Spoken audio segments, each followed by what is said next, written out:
Nós estamos em temporada de fim de ano e algo que nós não podemos olvidar para completar a temporada de mais doce de ano, tá vir work. A Work Container está chegando para assim preparar para dia 27 de dezembro, clapche por com o acordo vendi oficialmente. De hoje tem a tarefa para reglar essa aqui percurar para turcos cana maneira mais certa.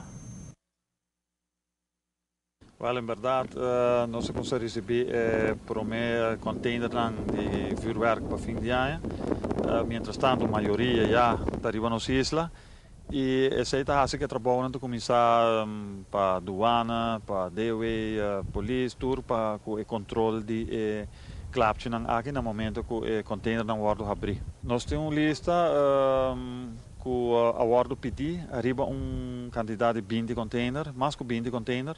Em todo caso, agora aqui nós está numa quantidade de 16 cava que chega e essa aqui trabalha a começar a abrir para maneira nossa último ano container não está abrir e arriba terreno de vela mesmo não está já repartir em cada diferente container para dia 27 não por sali vai no destino.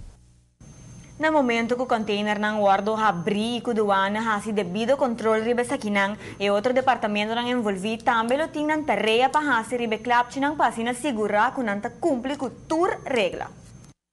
A maneira nós se tem clapche não que diferente que ano anterior nós põe teste ou faz teste com por exemplo riba mecha com largo está com roupa está dura para mim que tira e sonido também tanto decibel que tá marca e me te quer também label lang que não tem riba não instrução não que não me tem riba não lo qual com mais tá guarda controlar em todo caso tá se não tem fecha de vencimento riba produto não e também se tur instrução não tá cumpre com maneira que regra da bisa.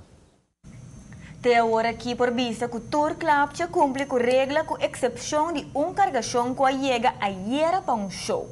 Essa aqui não tá carga não agora não tá quadra com regra e aqui polícia a queda envolver. Se descobrir que o caso não assina tá intencional, los tem sanção.